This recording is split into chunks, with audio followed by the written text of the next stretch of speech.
We go. You can start doing. All right. Good morning. Welcome. Come on in, take a seat. Whatever you need to do to be here, you got your coffee, your water, whatever you need. Welcome. So glad to have you this morning. Come on in. Come on in and get ready for this conversation that we about to have this morning. Come on in. Good morning. Yes. Yes, Cheryl. Good morning. Grand arising. I know that's right. And listen, as you coming in, like my girl Naja here, the wonderful admin Naja is writing in the chat. Make sure you grab a pen, make sure you grab some paper. If for no other reason than to be able to take notes for yourself so that you capture everything you want to capture. That's all you need this morning. You need yourself, you need a pen, you need some paper. And good morning, right? So come on in, do what you need to do, get yourself settled, all of that good stuff. All righty. I love it. I love it. Like when people could get on here early in the morning. Lord, it takes everything. Come on in. Ah, Sookie Sookie. I see somebody about to enter this room. There's all, you know, the world is small, as my grandmother used to say. You always know somebody, and I just saw one of the somebody I deeply love, admire, and respect come on in. Mika, I see you. Peace and blessings. It's a little bit of feedback. Okay, there we go. All right. Welcome, everybody. Good morning. Good morning. Good morning. Good morning. Come on in. Yes. Good morning. OMG. Yes. Welcome, Teresa. Peace and blessings to you as well. Come on in. So good to see y'all. Come on in. Bring your beautiful selves on into this space because we got some things to talk about. Y'all hear me? We got some things to talk about. And we're gonna take as much time as we need, but we ain't got all the time in the world. So y'all better come on in here. Come on. Let's get this party started. Oh my goodness.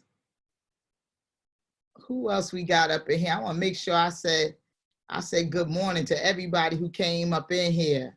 Stacy, if I didn't say good morning to you, Stacy, good morning.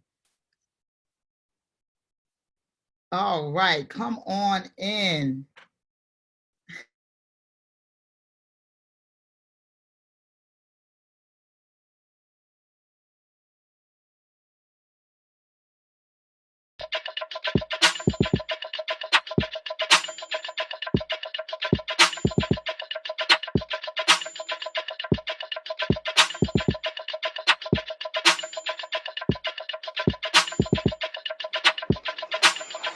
Wake up, everybody. It's time to get up. Wake up, everybody. It's time to get up. Stay woke. Stay woke. Stay woke. It's time to get up. Stay woke.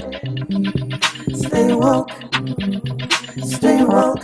It's time to get up. We're healing, we're dealing, we're growing.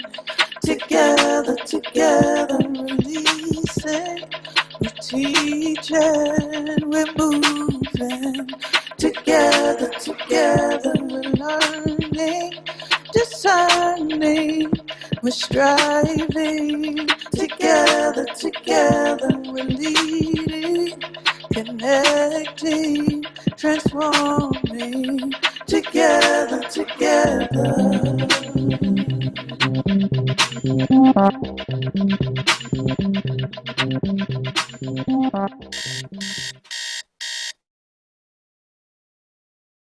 Oh my goodness. Welcome. Good morning.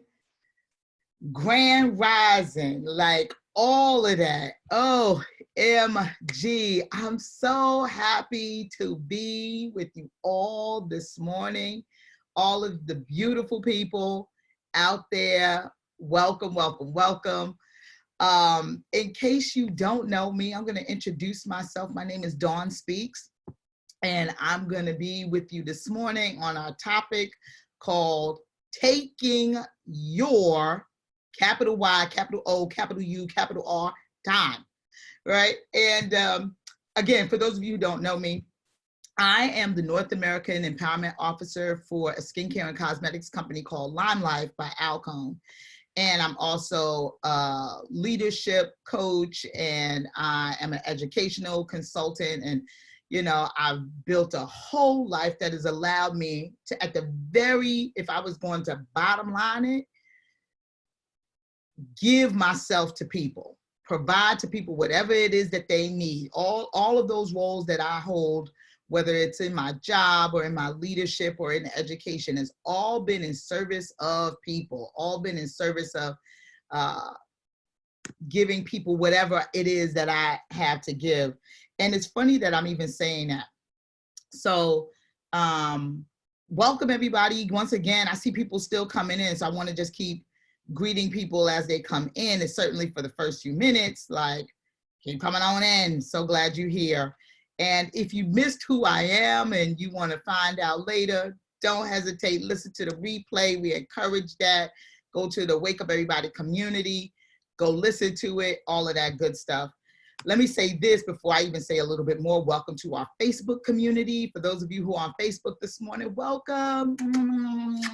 So glad you're here.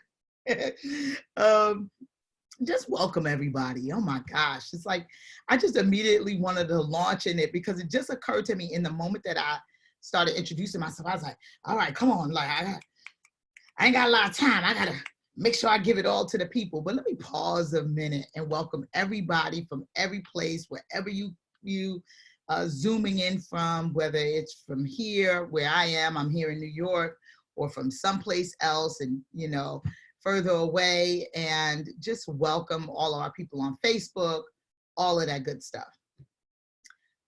Breathe. Having said all that, welcome once again. So like I said, my name is Dawn Speaks, and I'm the North American Empowerment Officer for Limelife by Alcone, which is a skincare and cosmetics company. And it is my privilege to be with you here this morning, not only in that role, but really in the role of leadership coach, educational consultant, someone who's been committed to giving her life, you know, who's really of service, right? And why I kind of like laughed a little bit when I said the of service part is because it occurred to me that ain't always been something I was crazy about. Like even saying that line, I'm someone who is of service. That's not something that, you know, I don't wake up in the morning and be like, I can't wait to be of service to people. That's not really how that showed up for me. That was like something I discovered over time that, oh, wow, really at the core of it, whether I was crazy about it or not, I'm a person of service. And all of that has led to even me being able to be in this conversation around taking your time. So like I said before, capital Y, capital O, capital U, capital R, your time. What do I want to say about that? Well, let me start with how what I mean when I say taking your time. Let me start with that. You know, I don't mean necessarily in the way, and a lot of today, let me just say this, and I expect and want your participation.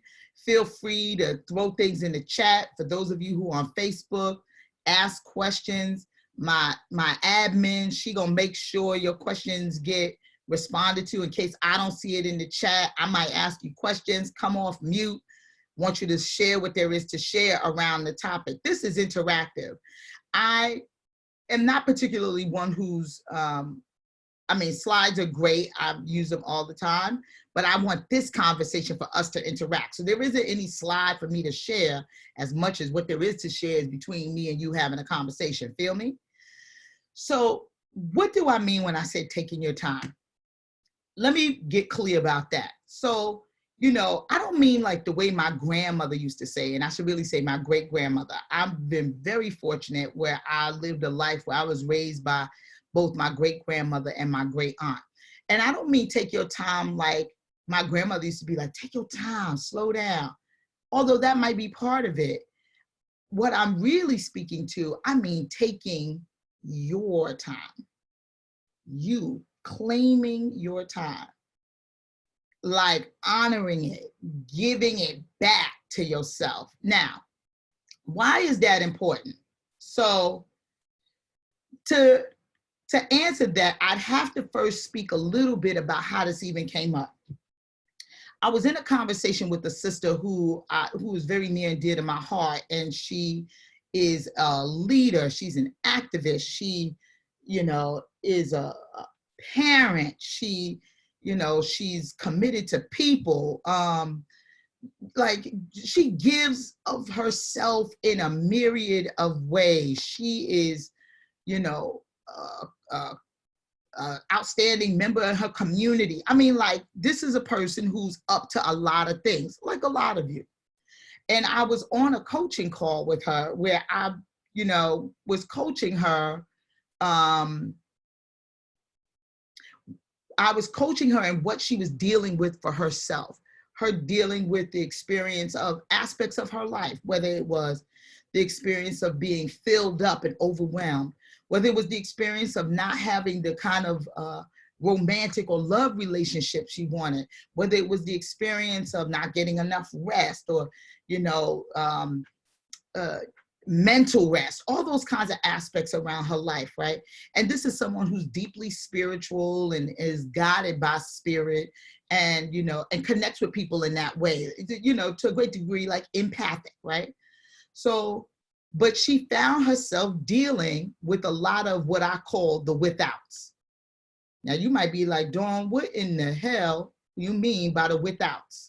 Well, I'm gonna tell you what the withouts are. Without romantic relationship, without sleep, without rest, without fun, without spiritual practice, fill in the blank. And feel free to throw that in the chat because that's kind of like even the first question. If you even start to look, what are some of those things that are part of your withouts? Like, oh man, I'm without, you know, connection to people. I'm without my romantic relationship. I'm without financial freedom. A whole level, a whole bunch of withouts. So the point of this conversation, the point is that this conversation revealed all the ways, you know, in that conversation with this sister, it revealed all the ways that she could see for herself how she doesn't claim her time. And I want all of y'all to know right now, you can, excuse me, claim time. I don't mean like the seconds of the clock. I mean, really, I mean the space, right, of time. You can claim that. And if you're not careful to take your time, someone else will take your time. I'm gonna say that again a little louder for the people in the back. If you're not careful to take your time, someone else will take your time. And we're gonna talk a little bit, or a lot of it, about how that happens. So I kind of thought to myself, before I move on, there's like a series of things that really showed up for me around time, right? And just even some of this, even like as I look in the chat, look, some of y'all already, right? You see, look, take your time, claim it, honor it, give it back to yourself. Yeah, Mika, you had to learn to and that's so great, Mika, that you said you had to learn to take your time back. I'm gonna put that one in quotes and I'm coming back to that. Without, yeah, Zakia, Z, sorry, yep. Without rest, without financial freedom, right? So now, here's what I want to say about that. Mika just brought me to one of the points that I'm going to be making throughout the whole of our time together today, which is you had to learn to take your time back. Now, why do you have to learn to take your time back? Ain't it yours? Well, if you just look, Cheryl, without social life, I got that. I got that. If you just look at all the ways you condition people to take your time. Let me tell you what I mean by that. In this conversation that I was having with this sister, one of the things that she brought up was that how the call started, how the very first call we had started, she said, I said, anything you want to say so we can start our call? She said, I just want to say, I've been running from call to call today. I was just on a call that was supposed to be an hour, but it turned out to be 2. And I didn't get a chance to take a break and, you know, take care of myself. And I had built in the time, I had built in that hour such that I would be, you know, have a chance to decompress or get myself together before our call. But I didn't get to do that. And then she said, y'all better be listening up, hear me? Then she said, but it's okay. It's fine. And I thought about that and I was like, I'm coming back to that. I'm gonna come back to that. As the conversation went a little further, I said, let me ask you something. What had you not say to the 2 people, because she was on a call with 2 other people. I said, what had you not say to them? Listen, y'all, I got a hard stop at XYZ time. And you know, and if there's anything else, we could reconnect at a later time. And she started to unpack what was there. She didn't want those individuals to feel like she was bogarting them or overtaking them or whatever. And I said to her, I said, well, aren't you the expert in the particular topic? She was like, yeah. I was like, so what do it matter if you bogarted the space? You the keynote. Like, what, right? But that started the conversation around time, around how often we give our time away. And we don't claim our time. We don't tell other people that our time is valuable. In fact, y'all, we don't even operate like our time is valuable. We act like we got loads of it to spare. In that conversation with this sister, one of the things that really showed up powerfully was all the ways she gives away her time, and it shortchanges her. It impacts her. It leaves her with less. And so to Mika's point about I had to learn, part of the learning, before I could talk about why you learn, how you learned it, let me say how I want to say it. Before I can even talk about, to Mika's point, how she had to learn to get back her time, perhaps what's best for me to communicate is, how did you wind up giving away your time in the first place? How'd you wind up giving away your time in the first place? And this is going to actually be something for y'all to look at and respond to. So hopefully you got your pen and paper. Everybody get your pen and paper out. For our folks on Facebook, get your pen and paper out. I'm going to ask you the following question. How, before you could even learn to take back your time, how did you even learn to give away your time? If you start to look, there's a set of conditions. There's a set of conditions under which you operate that allow for that. Now, this sister I was speaking with, one of the things we kind of unpacked, thank you, Naja, how'd you learn to give away your time? Because see, we all learn to give away our time based on a set of conditions called life. We all learn to give away our time or to operate about time based on the set of conditions. And if you look, you'll start to see how you got conditioned to give away your time. Now, I'm gonna ask you that question. I'm asking that question, and I want you to start to write that down. Yeah, Robin, learn behavior, but learn from where? From whom? By whom?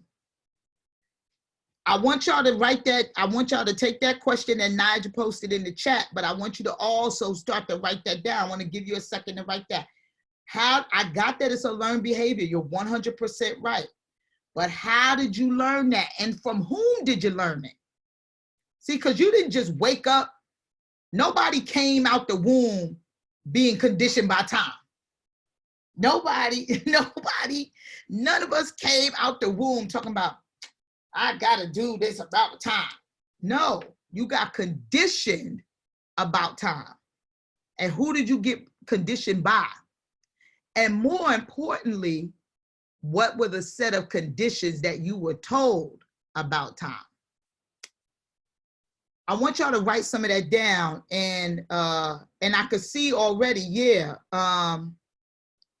Robin, like I said before, what you said is learn behavior. You right. Who'd you learn it from? Who'd you learn it from? Where'd you learn it? What were the spaces where you learned it about time? Now, what? Yeah, go ahead. Go ahead, Nigel. Do you want to ask someone, Robin, or someone else in the community to provide you with some feedback to your question? Sure. Are you kidding me? Of course. Come on. Okay. Come through. I'd love to. This is Robin. Can I? I'm sorry. Yes, Robin. Yeah, I learned from my mother, watching her do my whole line of women in my family, doing everything for everyone, giving of themselves selflessly, feeling bad if they did something for themselves and didn't let that other person go. And so, yeah, they taught me, I learned to do learned behavior, but I also learned it because they told me that that's what I'm supposed to do. Yes. You're supposed to, people come over, you're supposed to make sure that they eat first. You're supposed to make sure that when people come around that, you know, you sit back and let them do. The other kids are coming, you make sure you wash the dishes. Or even the other one was, we go into somebody else's house, go wash the dishes. That ain't my house, but that's what we were taught. Right. You clean up that house. So I learned it literally from my family first, but yes, I took it with me everywhere else I went. Robin, that is so, listen, what you just communicated is so powerful over here where I am, and I think it resonated with the whole community, because what you're talking about is, now you got born into that conversation. Ashe. You got born into that conversation. You inherited that conversation. In the world of things we inherited, that's one of the things you inherited. Ashe. And what's so profoundly deep about that, you supposed to, nobody even, it's in the background of everything you do. So now if you look at yourself, Robin, when you think about all of that supposed to that you got conditioned to by your mother, your family, or whatever, how has it played out for you as an adult? Girl, always putting myself last, not knowing that I'm worthy of my own time, energy, attention. And that thing about the time, that example that you used, that I'm still working through that right now. Yeah. It's supposed to be an hour, but it went for 2. How?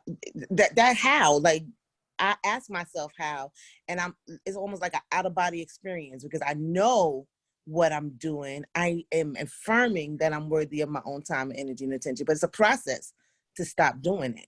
Yeah. And it trickles down into the way that I value my worth, my worth and my work, what I'm charging, how I'm allowing people to nickel and dime me. It just is. See these hands going up? Girl, that's where I'm at right now. This is the process I'm in right now. So yeah.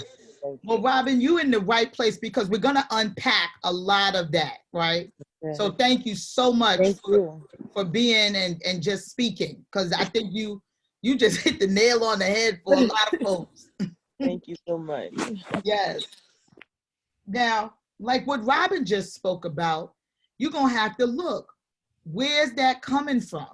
Anybody else, Naja? I just want to give anybody else an opportunity to speak. Sure. Let's call on Darnice. Okay. Darnice, are you willing to come on and talk with John? And nobody has to. Oh, okay. And I also see Darnice, Teresa. do you need help unmuting? Let me see if I can. Yeah. Good morning. Hey, good morning. Good morning. So, Lord.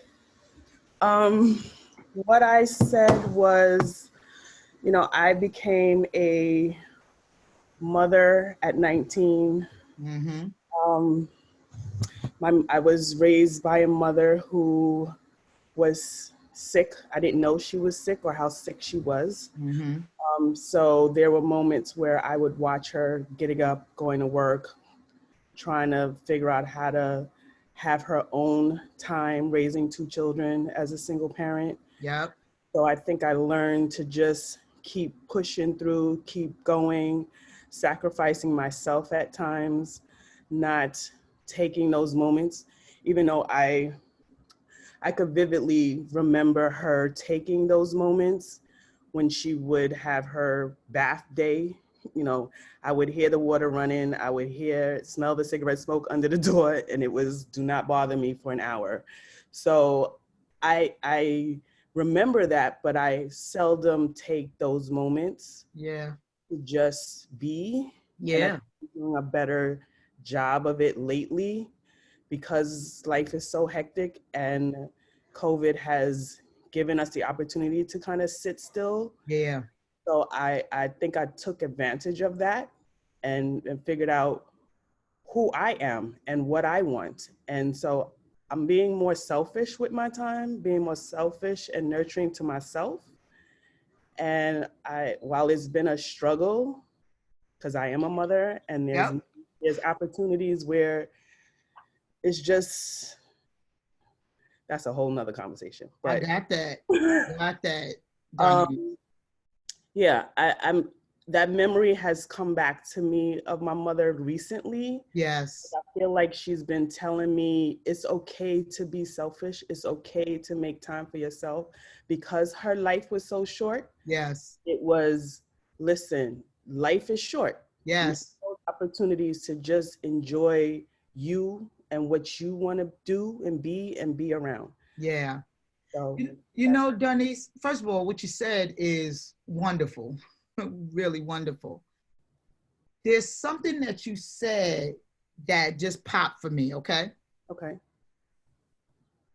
And this is for everybody, but Darnice just happened to highlight it. Notice it took a pandemic for you to claim your time. Sometimes it is something that tragic. So when my mother, I got it. Yeah. I got it. And that's the times when I do get it. It has to be like, I got boom. that. I got it. But notice that's what it took. Right. And you didn't get, and it's not specific to you, Darnice, because this is all of us, a lot of us. It takes that heightened event. Yes. That most tragic of circumstances. That right, Jacqueline? The health scare, the you damn near falling out at the job, you running on empty, you're sleep deprived, you've gained 50 pounds, whatever, all it damn near takes the level of tragedy for you to be like, oh, I should take time for myself. And even more deep about what you just said, I'm gonna say it, we as Black people, Black and brown people, don't feel entitled to claiming the time unless there's a tragedy involved. Agreed. That's part of that conditioning. Mm-hmm. See, the same way you said your mother, you know, and her spirit is here with us. But notice your mother, even in the midst of her illness or whatever she was dealing with, was still, I gotta push. Not, let me take some more time for myself. Let me take some time with my family. Let me take some time. No, it was the push, the ways we get conditioned. So what you're pointing to is like, I'm saying this for everybody, and Darnice just happens to be the person who brought this up in the room. Look at the level of what it takes to call it, to take your time. Mm-hmm. It's like, oh, when this fell apart, you know, like it's like a Chinua Achebe book, right? When things fall apart, then I could. No, we're not talking about when things fall apart. We're talking about how we could claim it now. So that's so good what you pointed to, and whether you intended to or not, you just opened up the door for some other aspects of what's going to be in our conversation today. But definitely notice for everybody, you know, and Nigel, you can write this in. Notice what it takes for you to give yourself permission. I want to say that. Louder for the people in the back on Facebook. Can you hear me? Notice the level of permission you will give yourself based on the set of circumstances. It's okay for me to take time now because we're in the middle of a global pandemic. It wasn't okay when you woke up on Monday and you just retired and it was like, I'm going to take 30 more minutes in bed, rest myself, or whatever, right? Notice what we Black, brown folks, and it might, I'm not saying it's just us, there are others, but I'm talking people of color because it's part of the conditioning. Notice what it takes for you to give yourself permission, capitalize all letters, to take your time. So Darnice, thank you so much because that is powerful. And I could see it in the chat. I could see what people are saying.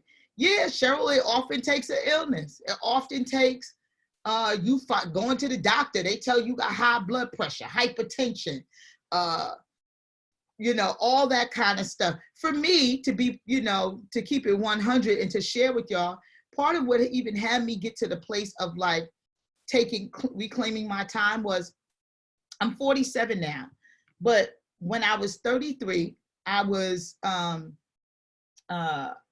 to my OBGYN. They said I had fibroids, which is something obviously that happens to a lot of Black women for sure. And that time I was working for a mid-sized not-for-profit, small to mid-sized not-for-profit in Brooklyn. I was 33. I was in graduate school pursuing my second master's degree. I was in leadership development program where I had a pretty strong role in the program. And I was running to and fro. I was making myself available to family and friends and all that other stuff. And when that showed up, one of the things that showed up about the fibroids is my doctor was like, they're pretty big, you know. I was fortunate that I didn't suffer with them at all. Like I was like, oh, they there? I didn't even know, right? But, you know, recommendation was surgery. And then it was 6 weeks off from work where I just had to be still and lay down and all of that. And that was really the first time I could ever remember, and I've been working since I was 14 years old, that I could really remember just what I did in that time, because I wasn't working. So I would just be home, I would read, I would rest, I didn't even know what to do with myself. I was trying to figure out ways to get back to work, like half crunched over, like I don't want them to think I'm not capable or ready or working or whatever. But that was the first time I really started to get to delve into this whole thing about time, like my time. But I say that because it didn't occur to me like until something like that happened that I was entitled to my time.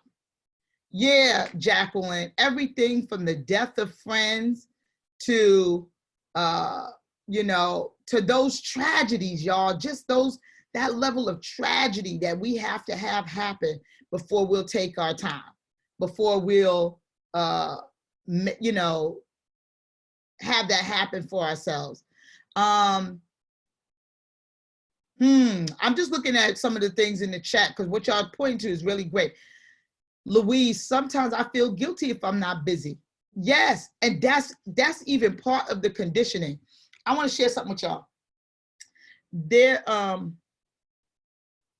is a song. It's by Black Star, so it was, you know, Mos Def and Talib Kweli. And the song is called Brown Skin Lady, but the intro to the song is these two brothers. And the scene is, the intro to the song is from this, actually this movie. But the one guy says to the other, it's two brothers in a car, and the scene goes, my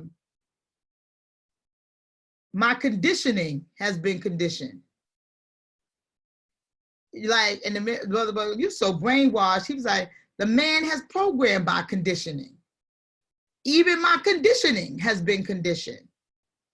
So the conditioning that we all have been under, some more than others or some differently than others, whatever, but the conditioning called, it's not okay for you to have time. To the degree, I remember the moment that I really got this. I was in a leadership program and I was doing a lot. I was doing the most in this program. I was doing the most. I was everywhere, everything for everybody.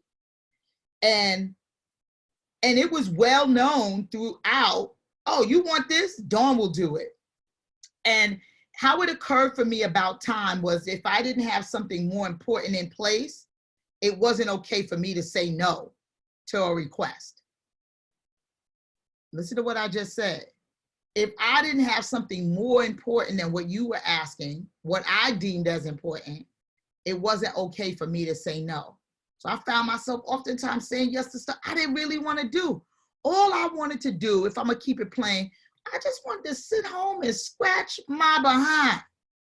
But I didn't feel like I had the right to be able to do that. So, you know, that kind of conditioning, that like your conditioning is getting conditioned, that conditioning called, it's not okay for me to take time. I should feel guilty about claiming time. If what I want to do is not more important than what, so if somebody goes, I really need you to, you know, if you could just watch my kids for the weekend, the fact that I had that open space and what I planned to do was rest and relax doesn't occur as more important than what you need, then that kind of conditioning called I'm not important is what's getting in the space. Because that's the conditioning. The conditioning is not just that you say yes. The conditioning is what I want, what I need, what I'm up to is not important enough for me to take my time. That doesn't matter enough. So that we want to start to keep continually unpacking that whole thing around your time. But before I go on, Teresa had her hand raised and I didn't want to skip over her. Yes, hi, good morning. I have been taking care of people since I was 12 years old. Mm-hmm. And when I looked at that, I had noticed it before, but when my mother died, that's all she did was, my mother just died a year ago. That's all she did was take care of people. And eventually I started getting angry because I didn't know how to, I didn't want to be in that position anymore. And so I started getting angry about it. But the anger was that, how could I say no without feeling guilty about saying no? And like I was dealing with something yesterday, and I just felt like lately I've been having a pain in my leg, and I laid down, and normally I don't lay down. I would just try to push past and stay up, but I've been noticing that when I laid down, my leg felt better. So I was just telling my friend last night that just by me laying down, I didn't have to pop no extra pills. Mm-hmm. I just laid down. When you just can just lay down, it's just like I feel like there's something wrong with me if I have to lay down during the day. But, you know, I'm home right now, so it doesn't make no sense for me to stay up and, you know, so something as simple as just laying down gave me a relief, you know, so I've been doing that a couple of days and I felt a lot better once I got back up. But just the fact of just laying down, even I was taking a class and I laid down and I took my class and, you know, because I was just trying to push past and, you know, be this, stand up on my legs and just do this. Yeah. And that was just crazy behavior that I created of just trying to push past stuff. And I'm hurting myself in the midst of doing that. So I actually enjoyed the class more. But the first day I did it, first day I took the class, I was in so much pain because I just had to sit still for like 3 hours. And so I was like, you know what? My leg is hurting today. I'm getting into bed. And so I've been getting into bed, taking the class, but I've been able to stay awake and still do the class. So I just, you know, I came up with a solution, but my old mindset would have just say, take that pain and just sit up instead of, you know, getting into bed. And, you know, so I'm just learning new ways of taking my time. And it is challenging some days, but I have to do it because I want to live and do some stuff for myself. Yeah. Thank you. No, are you kidding me, Teresa? That's like, there's gold. If y'all wasn't listening, if you ain't write that down, shame on you. What Teresa just said, there was so much gold. So pardon me sometimes, y'all, if I'm looking away from the camera, I'm writing stuff because I want to make sure I don't lose the thread, which is what I could hear in what you just shared, Teresa, is, and this could be for everybody. So, you know, raise your digital hand, your physical hand, whatever, where it shows up for you. You actually don't even know how to turn that off. When I say that, I mean, you don't know how even to turn it off called giving up your time. Even if you, look, it's right there glaring in your face that you should not do that. You should not say yes to this thing or take that on or whatever. And still you say yes. It's like you can't even turn it off even if you notice it, right? And then the other piece, Teresa, in which had such gold in it, which was you're speaking to the level, how do I want to say it, y'all? Teresa is speaking to the level of the conditioning under which we have all operated. That she just said, I was just going to push through. I knew I was in pain, but I just pushed through. I noticed that my leg hurt, but I just was going to push through. That's part of the conditioning. Part of the conditioning that, yeah, Darnice, like we got to suffer to show how strong we are. Yeah, that part of the conditioning, which, you know, really is born from our ancestors and born out of slavery and born, like, that is born, that part of that conditioning of I'm in pain, but I push through, that is part of the conditioning of slavery. That is part of the conditioning of our ancestors, right? And then, Laura, I'm gonna come to you in a minute because I like that, right? Actually, I could come to that now because you're asking the question, what creates the guilt? The conditioning creates the guilt. Part of the conditioning is, you know, listen, let me preface it by saying the following. Not like y'all needed to know this, but my other background is in African and African American studies, right? So I pursued my master's degree at Clark Atlanta University. And I spent years and spent a majority of my life, right, unpacking all of these aspects of what it is to be not just a human being, but to be Black. And when you ask that question, Laura, what creates the guilt? The conditioning under which we've been born into creates the guilt.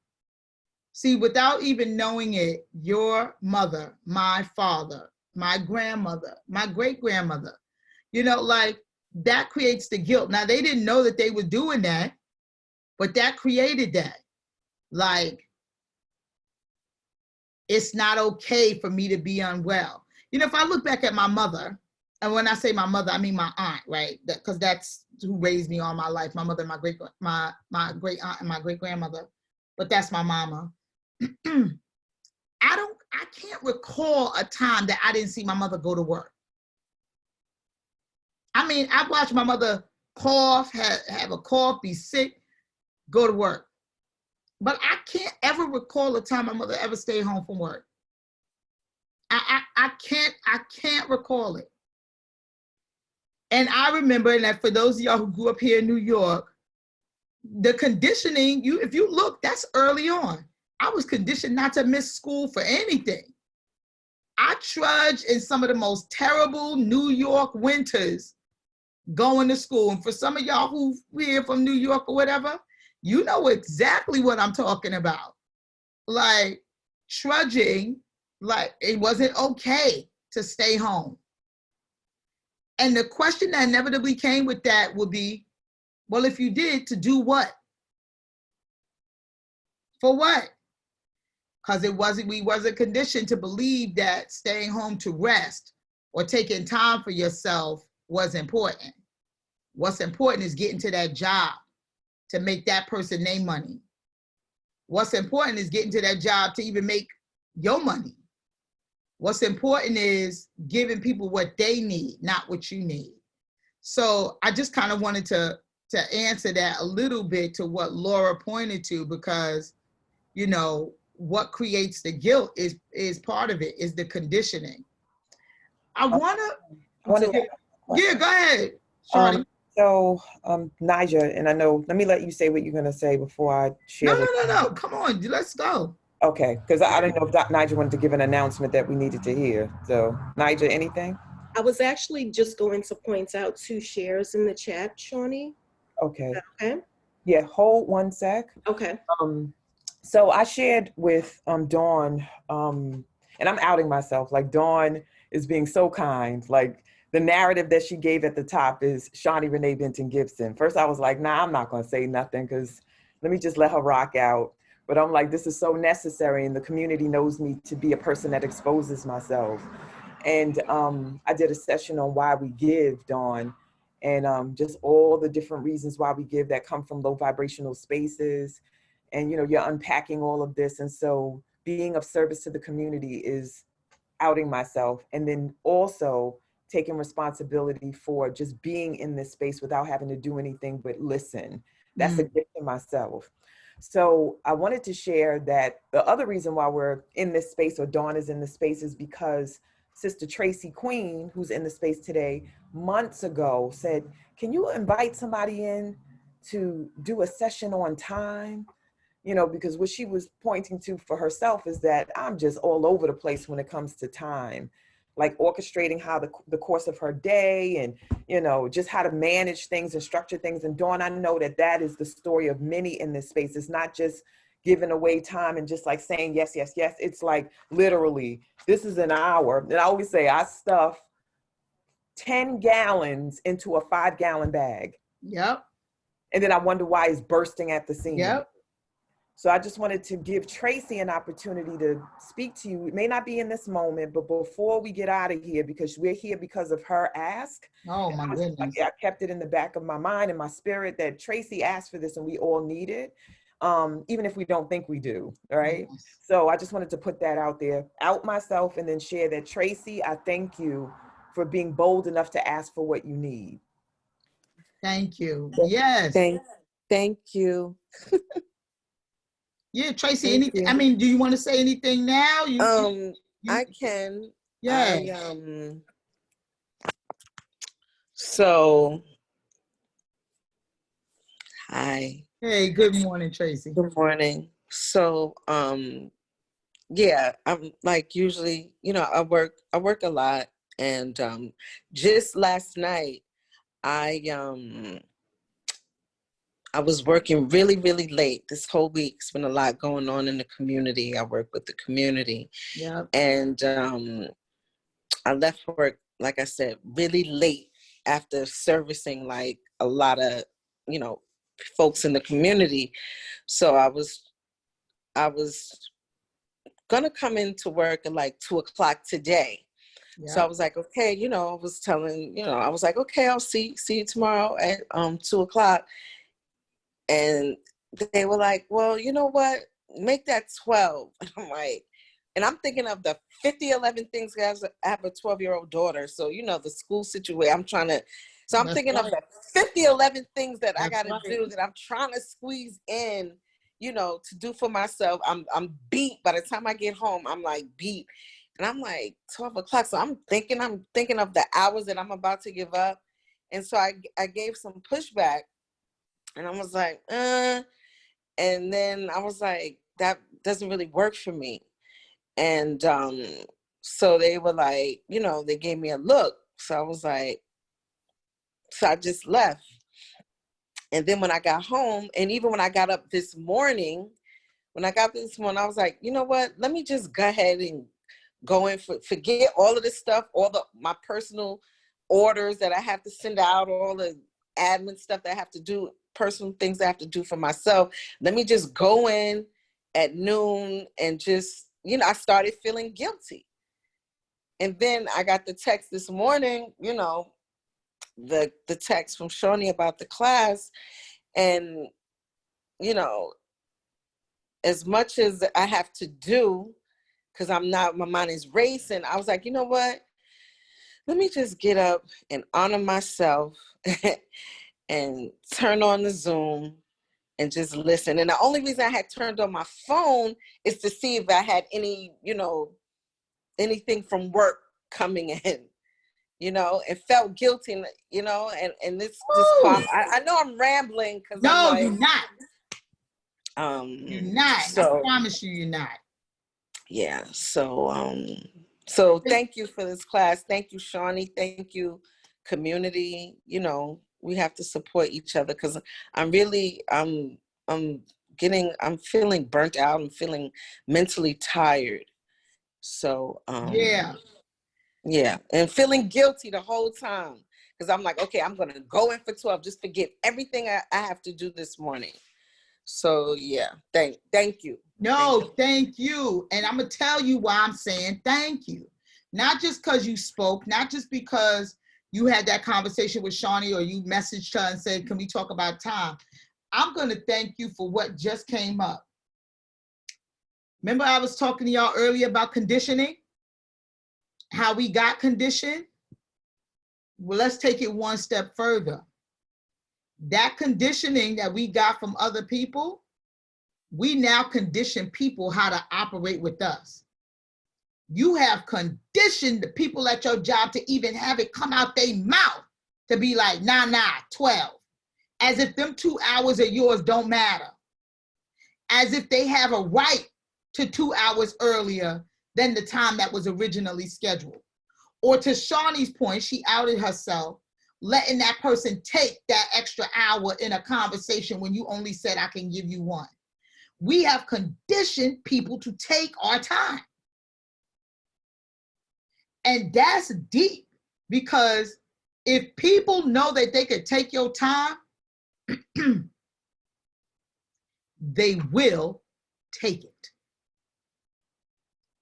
If people know that they can take your time, they will take it. It's the same way somebody calls you on the phone and they launch into their conversation. You ain't even asked me if I'm available to talk. You just, hey, how you doing? Listen, I want to know. You ain't ask me if I have time. They don't be responsible for the interruption that they are. Now, I don't have expectations of people to be responsible for the interruption that they are. It's my job to let you know that you're an interruption. So, Dawn. Yes. If I could stop you just for a minute. So yes. Give you a time check since we're talking about time. So at this point, there may be some people in the community that have also if you want to bid them farewell and contact information with them. Yes, so listen, I know some of our folks got to jump off at 8 o'clock. If you do, I'm so glad you were here to be with us. If you can message me. I'm at dspeaksleo@gmail.com. You can hit me up on Instagram. D Speaks Leo. You can also hit me up at on Facebook, Dawn.speaks.77 on Facebook. I'm like the only Dawn Speaks in there though, honest to goodness, on Facebook. So it won't be hard to find me. But if you gotta go, we're so glad you were here, you know, giving of your time, your love, your energy in any way that you want to give for whatever you received today. Please don't hesitate to, you know, give an offering and whatever the offering is, y'all, you know what I'm saying? Like whether it's monetary or word or whatever, like give that, you know, like you receive something, give something. So like, and I just really want to acknowledge and thank all of y'all who've been here already for this part of the morning. And for those of y'all who staying, we got some more work to do.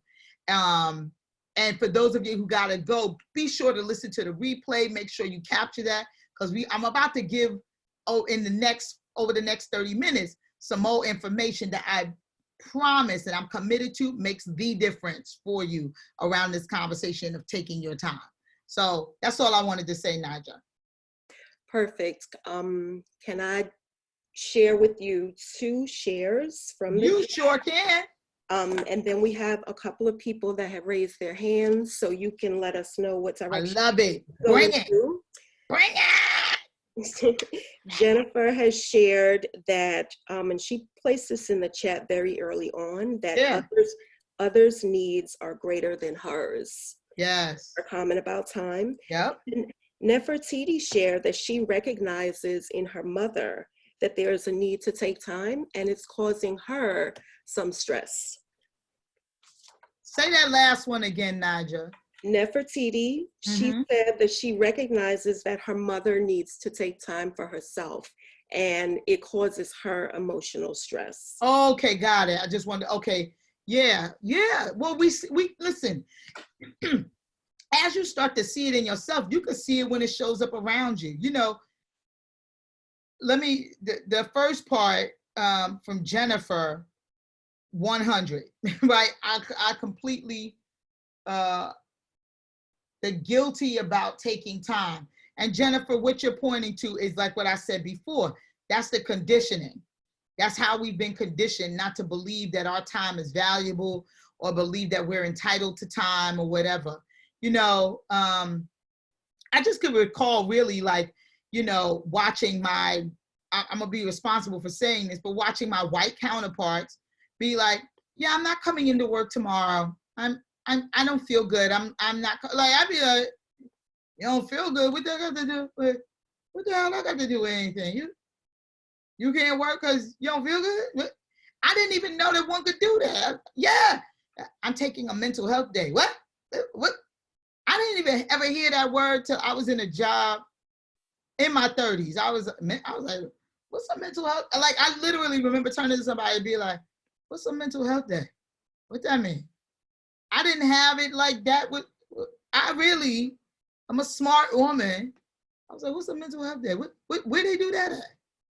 That you don't got, what's wrong with your mind? Like, really, I had no concept of that, right? And that's part of the conditioning. To Nefertiti's point, it really is when you start to recognize the absence of taking time for yourself, you can absolutely clearly, plainly see it in others. And when you said that, you know, what I just pointed to in the chat is, I don't remember my mother really taking time for herself. You know, like, I remember my mother working all the time. I remember my mother doing things like with friends occasionally, but like, I don't really remember my mother taking time for herself. Everything was in order to get to someplace. You know when my mother felt like she could take her time? When it was time to retire. When my mother retired, that everything stopped. And it just, actually, y'all just helped me get to something. My conditioning around time, though I've transformed it in lots of ways, for a hot minute there with my mother, I was really worried about my mother. Not when she was working, but when she retired. When she retired, my mother, when I say she stopped everything, she stopped everything. No, my mother stopped everything. Like, not everything, everything. My mother's like, I don't do that. And I'd be like, Ma, what you doing with yourself for a day? play solitaire. Like, she got her dog, she plays solitaire, she's got her husband. They live in South Carolina, you know, that's where my family's from. Like, I did not, and I realized this in this conversation with y'all, the conditioning is so deep. I was like, Ma, you need something to do. And my mother was the one who said, I don't need to do nothing. I did everything I needed to do, including the only thing I'm gonna do now is a whole lot of nothing. My mother, just y'all saying that reminded me, it's right. I ain't got to do nothing but stay black and die. That's very, yes. But the conditioning is so deep. I almost for a minute was like, Ma, I'm gonna get you signed up with a senior center because this too much, you not doing nothing. That's not good. See how that conditioning works? And so I'm really looking at it and so grateful that my mother retired with her health intact. My mother's healthy, she's fit, she's able, she's good. And she's like, and I'm not doing nothing. What she do is decorate her house, take her time with it, like taking your time. The conditioning is real. So I just wanted to say that. Naja, I didn't want to skip over anybody if there was anybody else that was raising their hand or something like that. Yes, Hattie raised her hand. I believe Z had raised her hand before. Here, give it to me. So Hattie, would you like to come on mic and share? Yes. Good morning. This is such an awesome discussion. I just wanted, one thing that came up for me, sis Dawn, you were talking about your white counterparts. And that's why I raised my hand. Because early on, I was in an organization around the struggle for freedom, liberation, you know, going to demonstrations, going to meetings from Canton in the morning to Canton at night, because that's your level of dedication. And white folks was always taking vacation. They was like, yo, we're going on vacation. We're going to be gone for 2 weeks, maybe a month. And I'm like, huh? First of all, who goes on vacations? Number one. Number two, it's summertime. We're supposed to be demonstrating. There's meetings going on. Like you supposed to be more dedicated than that. Like, what is up with that? Right? And so, and then I realized at a certain point, I'm like, yo, hold up, sis. I said, this is kind of cool. Maybe you should think about going on a goddamn vacation. How about that? What really got me was they didn't feel guilty about going on a freak. Look, this is what we do. We pencil it in our calendar. This is what we do, yada, yada, yada. And I'm like, we don't never put that on our calendar. No. And then I began to realize that, you know, well, there's something up to the white folks got something going on that I think we need to listen to. So I just think that a lot of times we just want to be approved so freaking much that we just want to do. And maybe if we keep doing, they're going to respect us. But the reality is, the more you do for corporations, the more you do for other people, they don't respect you. Yes. But the sooner you turn around and say no, they're going to ice you. So I'm just like, look, people respect you when you respect you.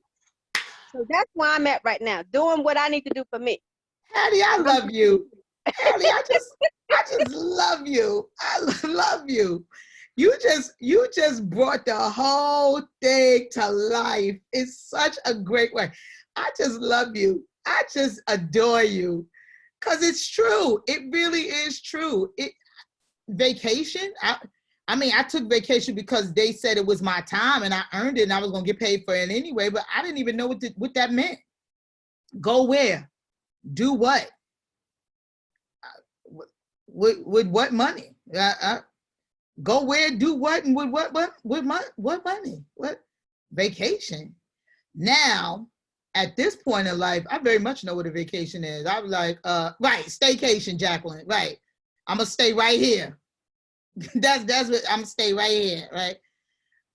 Now at this point in life, I very much know what vacation look like. I'd be like, I'm leaving for Europe. When will you be back? When I get back, I'll be gone. Like, and it's not a problem. You know, it's not a problem. But that's something I got to over time, which I'm going to share with y'all in a minute.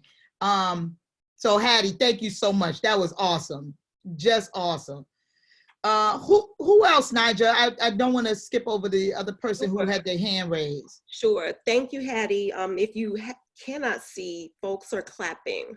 So your share resonated with everyone. Yes. Z, if you are still here and want to share, you can come on, you can come off mic. I guess I'm supposed to share because I actually didn't raise my hand. You don't have to, but you know the well, forum is open for everybody. I understand. I'm following Shawnee's lead. Good. My name got called for a reason. I don't know. I'm trying to figure out what the reason is right this second, but clearly if my name got called, I'm supposed to be doing something. Uh-huh. I'm learning, Shawnee. I had written earlier about an experience that I had that helped me, actually forced me to slow down. And so several years ago, when my children were young, they're all adults, I got grandbabies now, but when my children were younger, I was pushing beyond belief. I was working overtime on a regular basis. I had been homeschooling and finally had put my children into a Montessori school, which was way away from where I lived. I lived in Queens and the school was in Harlem. And I was just pushing because I had to get it done, had to get it done. And I went to pick up my check. I worked through temp agency at the time. Yeah. I went to pick up my check. I have a vague recollection of getting to the office and sitting down, and then I don't really remember anything else until I finally woke up 3 days later. I was told that I got into the office and I was sitting there with my eyes open, non-responsive. The receptionist had brought me my check and I couldn't even reach out my hand to take it from them. They had to call my mom at home, tell her they were putting me in a cab and she needed to be downstairs to get me because they physically walked me downstairs, put me in the car. She physically walked me home into the apartment and put me in bed, and they couldn't wake me up for 3 days. My body said, enough. Yep. You know? Yep. And it was a tremendous blessing for me for quite a while. And as I was saying in the thing, even now, it causes me to pause, but then still sometimes I'll find myself even pushing past that because I still got to get it done. So at one point you mentioned that you don't know how to stop. Yeah. I don't know how to stop. Yeah. And it's not healthy. And I know it's not healthy, but I don't know what to do about it. Yeah. I know why you got picked, Z, because you actually bringing me to I don't even want to call them tips, but it's the practices that will have you get to what you just talked about. Like when you say, I don't know, I really get that. I really get you don't know. And it's not specific to you. Like none of us, I don't think, I could be wrong, I'm making an assumption and an assertion. None of us have been taught how to take our time. I could ask each of you, I could go through every person on here, all 20 something or whatever, 43, pardon me, all 43 people, not including myself though, right? Well, maybe including myself, and ask the same question over and over again. And I probably would hear a variety of answers, but probably not. Most likely the answers would be very similar because we have not been taught, conditioned, educated how to take our time. So, Z, you saying that is what brings me to this next part of our time together. I don't want to call them, like I said, tips. I want to call them practices for you.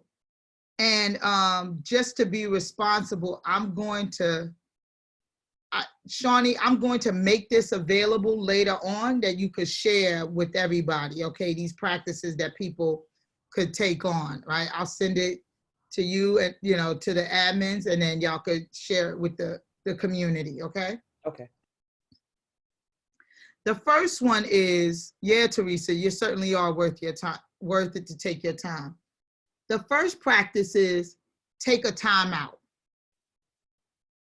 See, freeing up your time starts with taking a step back to take a good look at your life.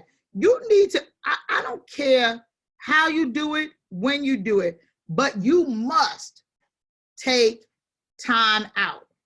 30 minutes, an hour, whatever you need to do, you need to take that. If you could take a whole day, that would be awesome. But you need to at least, you know, like an hour is a good start. Half a day is better. A full day is awesome. Like a time out. I'm taking a time out from all of y'all. Just to give you a little context about that, my boyfriend has 3 children, ages 19, 16, and 14, right? And we did our first kind of like family trip together during my vacation, which was last month. And we did like 5 days away, you know, the family, and it was him, me, the kids, and his mom. It was great, but that joint was exhausting. Like all the level of personalities and people and all that, it was exhausting. Y'all better believe, Stacy, y'all better believe when we got back, I was like, he was like, you coming to my house? I was like, no, drop me off at mine. I've had enough. I'm good. I need 2 days to decompress. And you better believe I was in the sanctuary called my home. And I was like, I love you and I don't need to talk. I'm good. I took the other days for me. Got a mani, got a pedi, read, went to the beach by myself, whatever. Take a time out. Look at the things that actually fill up your day. So the first thing is take a time out. 2, find your essentials. What do I mean by that? What is it that you love to do?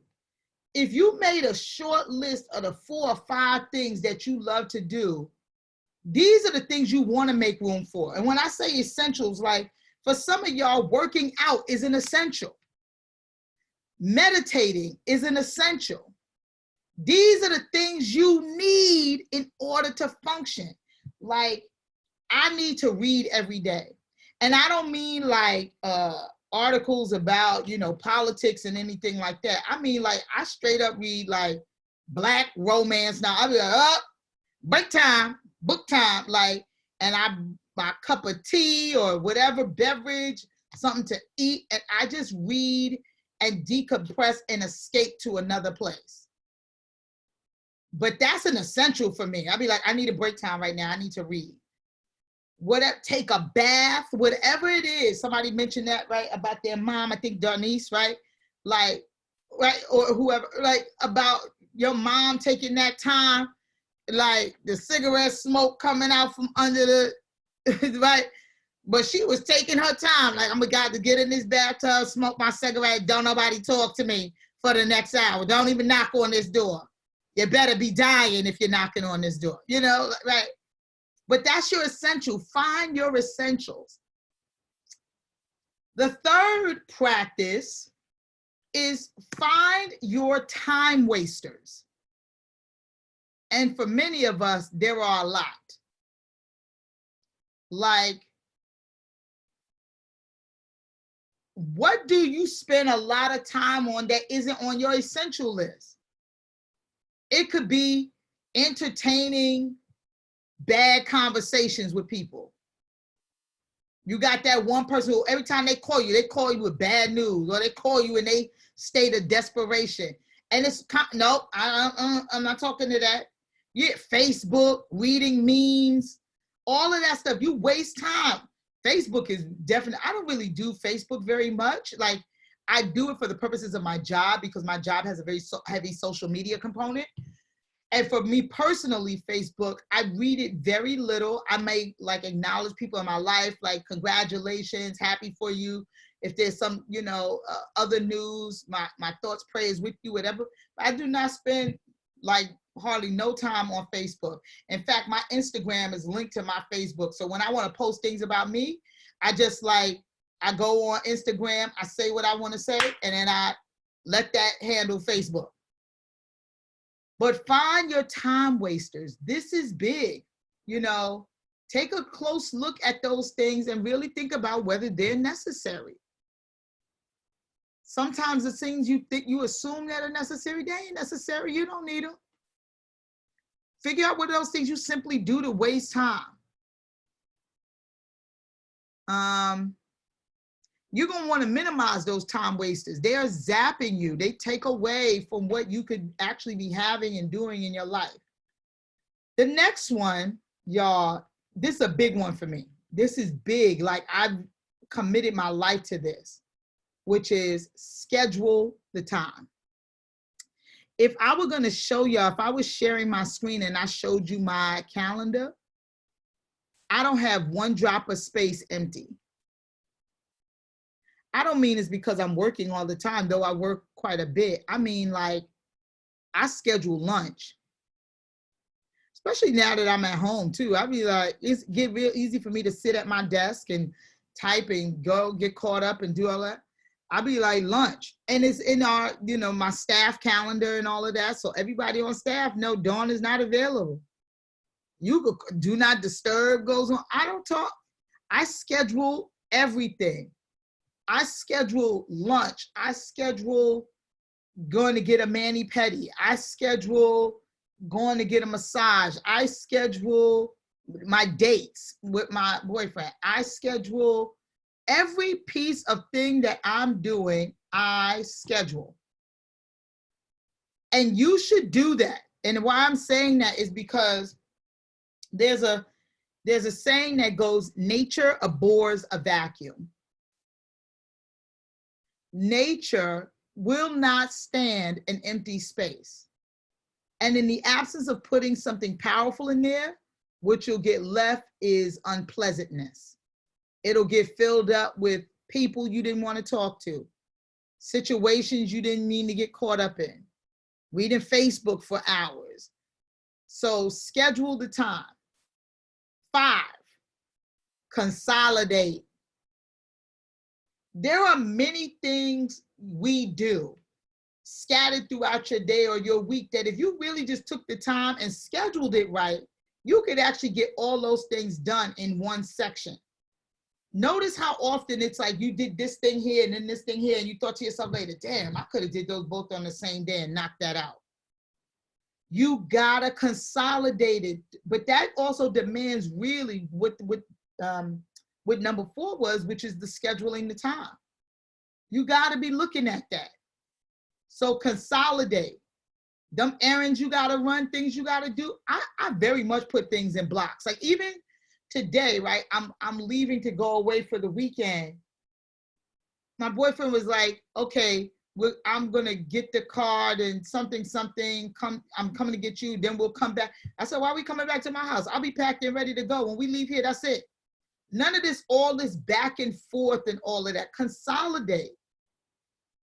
The 6th thing is declutter your schedule. If you got a heavy, a heavily packed schedule full of meetings and errands and tasks and projects, really look, you're gonna wanna weed out stuff that has it be jam-packed. Sometimes I look at my schedule. So this thing about the schedule, I'm gonna keep mentioning it because it's everything. I generally look at my schedule the week I'm in and also the week ahead. I move things around. I'd be like, that's too many things on one day. I'm acting up. I gotta move this, whether that means I gotta call somebody and be like, hey, I see I scheduled us for this day. I apologize, but is there any way you can make it fit this day? See, if I can move stuff around, I'm giving myself, take some of that clutter out the schedule. Even though part of declutter, they said leave blank spaces. When I say when I say schedule everything, even that blank space is my space. So even if there's a blank space in my schedule, what I schedule it as is Dawn's time. That could be anything. That could be Facebook. That could be talking, you know, but even that blank space is my space. Number 7, rethink your routine. Whatever the routine, you know, sometimes we think the routine is great, but sometimes that routine gets us caught in a trap. Think about that. Is there a better way for me to do this? Do I need to keep this routine in place? Is there some other way I could be doing this? Rethink your routine. This next one, number 8, is going to be for a lot of y'all. Delegate. This is really one we struggle with. See, we've been conditioned to carry the workload, to do the work, to take care of others. All of y'all, you know, whether it was in the chat or you spoke it, you've been conditioned in that way. And one of the things we don't do is delegate.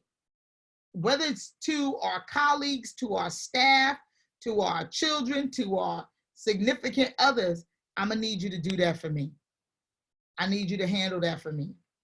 Like really, like delegate, give other people a chance to rise up and become leaders. You don't gotta do it all. Let some other people do some stuff. Delegating it out. Spend a little time training a person if you got to. I'm gonna train you. I'm gonna spend time with you training you on this now so that you can take care of this later. Number 9, disconnect. I know it's hard. We've been learning how to, you know, we're inundated with information and all of that. Disconnect sometimes. The biggest of distractions for most people is the internet. Disconnect from that sometime.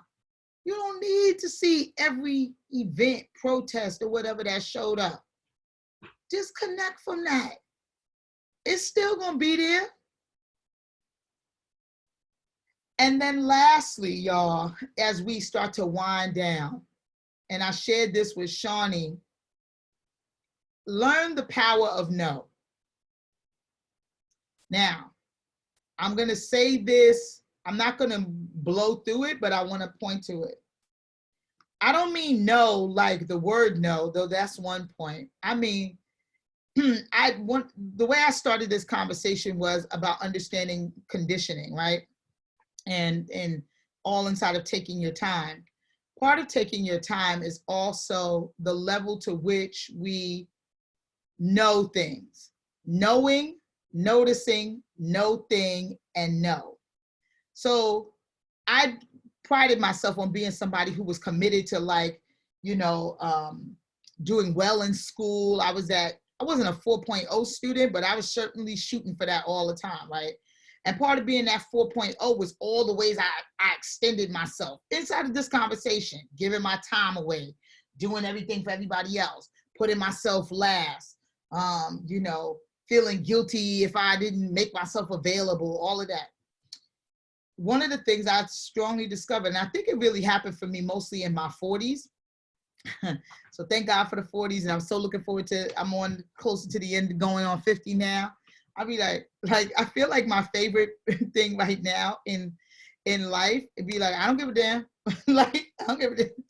Like, right about now, like I just turned 47 last month. I'll be like, don't care. I don't give a damn. So these 40s have really taught me something. I want to give y'all what I call not 4.0, but 4.0. Point 1. This is all under number 10. The power of knowing. Your gut instinct, your intuition, your understanding of something. You just know. Your intuition has a feeling arising within you, within your body, only you can experience. And if you think about all the times you gave away your time, there was something you knew right then. Your gut instinct was like, don't do this. But you pushed past your gut instinct and you did something. And if you look back, there were repercussions, ramifications, and impacts because you did that. So that's point 1, the power of knowing. You alone have to make the call. And trusting your instinct is really the ultimate act of trusting yourself. Then there's the point 2, the power of no thing.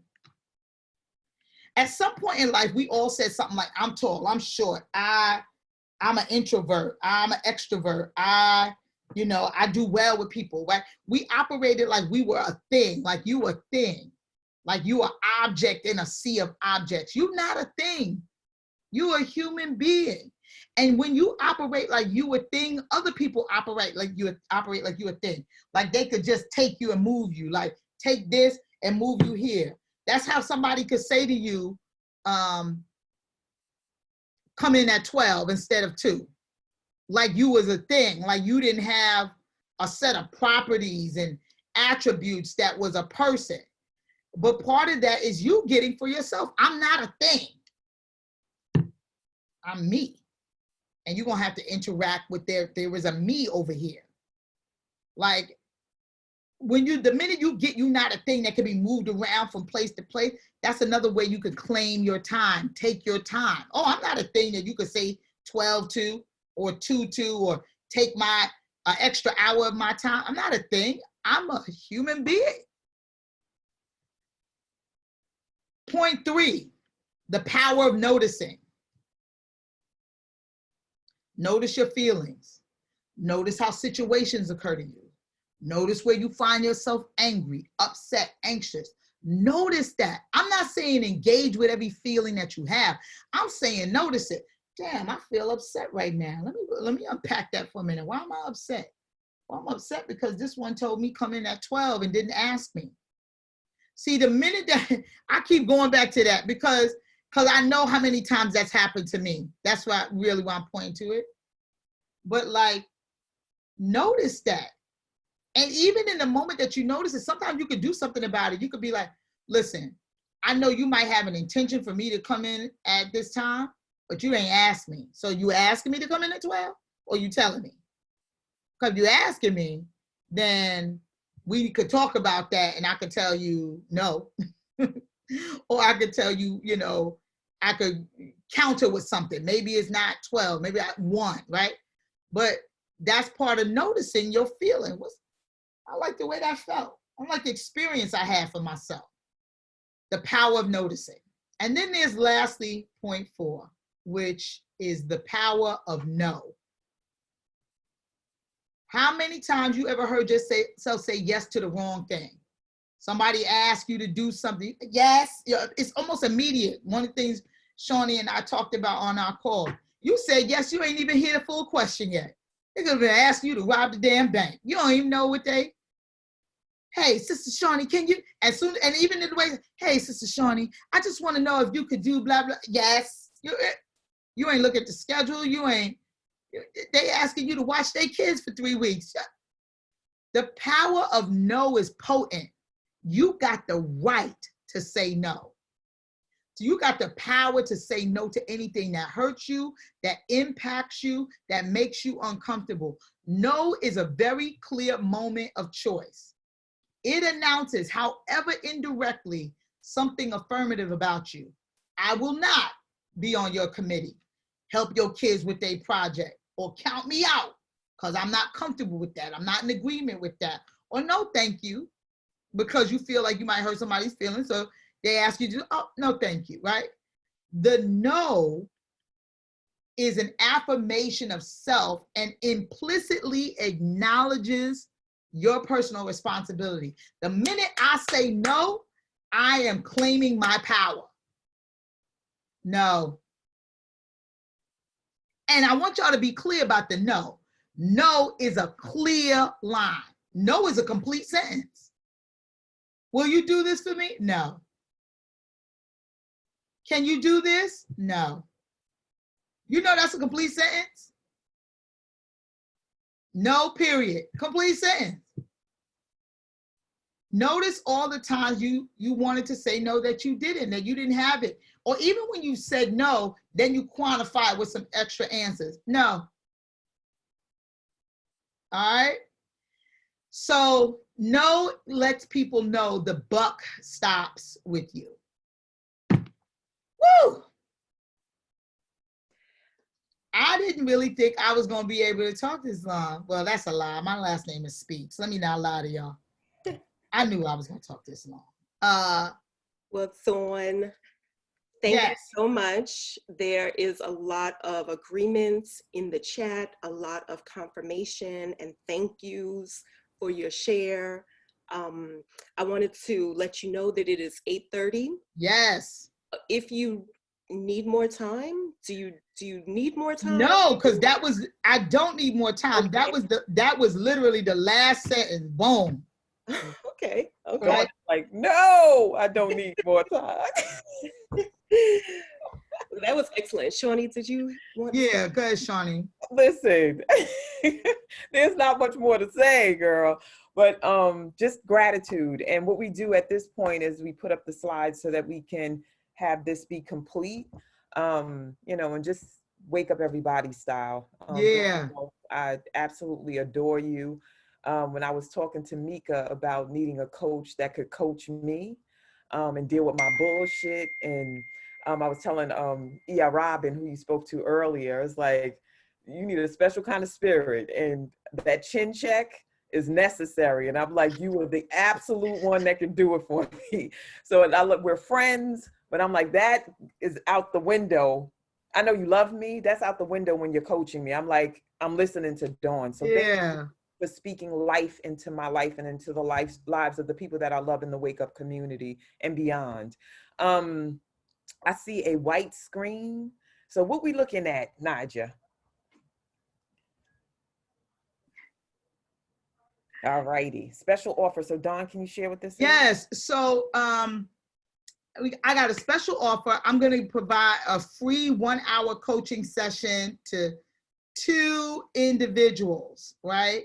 So how did I, damn Naja, how did I say, I mean, I remember the numbers, but how did I say I was gonna do this? You just say the number, you tell the numbers, and all we have to do is count. So you gave, so Nigel, you can take care of that and just. So right, so number 5 and number 11. So number 5 and number 11, you get a free 1-hour coaching session with yours truly. Yeah. Okay. You got it? Okay. Yes, I do. Give me one moment. I will count them off.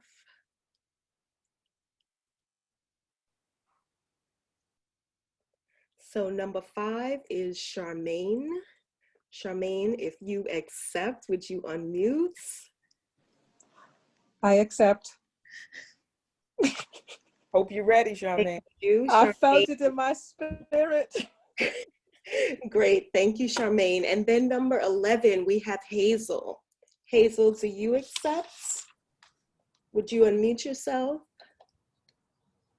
Can she? Let me see if I can help her. Okay. Yes. Good morning, everyone. Okay, wonderful. Do you accept? Is that a yes? I accept tech. I'm shocked. I jumped when you said Hazel. Beautiful, beautiful. Thank you. Thank you. Thank you. Awesome. Okay, there you go. Wait a minute, Dawn. If you can say no. You K-N-O-W and N-O. No, you can say no. So because Tracy was so bold and awesome. And I got Tracy too. Oh, I was gonna say I will pay for Tracy. So what we gonna do? Because I am open to either one. If you're offering it up. No, I'll offer it up. All right, awesome. Thank you. So Tracy, you are yes? Absolutely. Beautiful. Absolutely. Give thanks. It's a blessing. Thank you. Yeah, I give that up. Awesome. All right. Well, I can't wait to connect with those folks. And if you want to, to contact me, like I said, you could get me on Facebook, dawn.speaks.77. You can hit me up on Instagram, dspeaksleo, or email me at dspeaksleo@gmail.com. That's how you can reach me, and love to hear from you. If you were moved by what you got today, and listen, whatever you give is beautiful, you know what I'm saying? But love offerings and donations, you can hit us on Zelle QuickPay at Soul Leadership Development at Gmail, Cash App, WUE Community. And then the code is 145, hashtag 145DS. So you listen, give what you feel you can, whatever. And when I say that, I mean, like, even if it's giving a word, you know, one of the things I pride myself on is I take coaching, and I take every offering that I give. Sometimes I give words that make all the difference, that allow me to make the difference someplace else, that show up. So give whatever it is that moves you, you touched by, inspired to give, like, and trust, we deeply appreciate whatever you do. So I want to share something here in reference to the offerings. So Dawn, in this community, how we view money is as energy. Yeah. So there's an acronym, and it's debatable, but I know I got it from E.R. Robin, and E.R. Robin, I think, says she got it from Iyanla Van Zant. Yeah. Money is, the acronym is my own natural energy yield. Woo! So when I say that you blew our natural born minds up in this space today, you brought it, your smiles, your energy, your conviction, your unapologetic truth telling, which I have always loved about you since we met now over a decade ago. I want this community to really love on this sister, because she is the epitome of service and of eloquence and of authenticity and honesty and support and sisterly affection and connection and just love of humanity. So she's deserving of any offerings that we have. And I always invite you to stretch. So you're like, oh, you know, I got $5. It's like, oh, make it 10. So that, you know, the doubling of your abundance can come through. So just inviting you to take the moment, take out the phone, do it now so you don't forget, to honor our sister Dawn. And I love that her name is an affirmation. Dawn speaks. So doggone it, it's like, that's like telling her every day, everywhere you got to speak, in between your rest periods, of course, and your vacation, and your love making and all that good stuff. Yes, honey. All right, so just wanted to say that. Yes. Over your awesomeness. So tomorrow, not tomorrow, today. Saturday. So this is an extra day. So what happened, and what happens sometimes, Dawn, I don't know if you've experienced this, is that the technology does not always align with the intention. So last Sunday, when we opened up the week, Alexia, Dr. Alexia presented an awesome piece on COVID-19, and she dropped all this phenomenal information, and the technology of Zoom wouldn't let us record her, wouldn't let us interface with Facebook. There was sound issues. People couldn't get into the space. So there was a lot of stuff going on. So she's going to do a repeat and return to the space on Saturday. So please put that in the schedule. We're normally off on Fridays and Saturdays, meaning in the Zoom space being off, not off from doing this transformation work every day. So she's going to come back. So I invite you to join her as she presents this again, because as a doctor, as a community leader, as a woman of her word, she's like, I cannot allow what happened on Sunday to be the end of this process. She's coming back. So then, you know, September 6th, we have Candace Harper, who's coming back for round 2 of the Chrysalis of Love. Oh my goodness, she was so awesome when she came through the first time. So I asked her to come back, and she's a yes. So this Sunday, September 6th, we are going to be back in the space again, this same Zoom link. Please invite others. When I think about who missed out on today's session about time, especially with COVID and everything that's going on, I'm like, oh my goodness, we need more people in this space so that we can transform this world and this relationship with time, especially women of color, especially people of color. This space of Wake Up is for everybody, but our relationship, like Dawn said, has a historical low vibrational frequency that we must transform so that we can be alive and enlivened and live the best lives that we've been ordained to live. So thank you all for your time and attention. Please set your calendars, put in the time to participate with Wake Up, because this is worth your time, or put in the time to put it in, I'll watch the replay and watch this again, because just in case you missed it, like some points, go back and watch this. It's worth the time, please. All right, anything else, Miss Dawn, before we love on you? No, listen, please, I want to say I love being here today. Like, I thought I might have been tired because I had a short amount of sleep between last night and this morning. But honey, y'all just rejuvenated my whole mind, body, spirit. And it's been a thrill, a pleasure, and really an honor to be with each and every one of you this morning. So I want to thank you, and I love y'all. Just love y'all. Love you too, beloved. So we're asking that everyone stay in touch. Let's not get so complacent. Like I think about Teresa, who's been here for 145 days straight, right? Or not straight, but the way we offer up now in this new schedule, the sessions. I'm like, it's so easy to be like, I'm in here, and to forget that there's a whole world out there that knows nothing about healing and transformation or waking up to their higher selves and that frequency that allows them to live the best life. So please be generous and share with others. I say this every morning that I'm on here because I know what it provides for humanity. So here's all the information to register for the next session that's coming up on Sunday. Remember, this weekend is Saturday, Sunday. The Facebook page, Instagram, YouTube, and email. You know what to do. And if not, screenshot it so that you can be familiar with how the various ways to stay in touch with the community. What do we have on the next slide? Is it the schedule?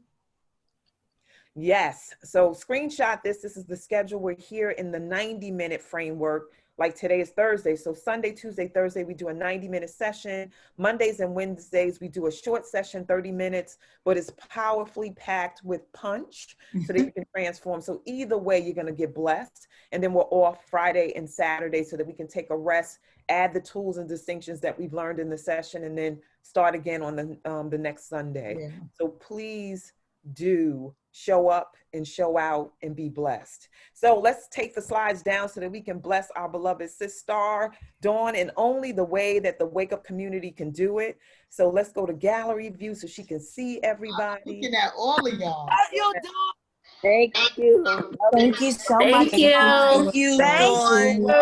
Thank you. Thank you for an awesome presentation. Thank you. Much love. Amazing. So Lighten up amazing. the world. Work to Much do. needed. Bless you. And you Amazing. look amazing. Thank you, Makeup darling. flawless. Thank Thank you you, Dawn. so much. Thank you. Great energy. Great energy. Jamal.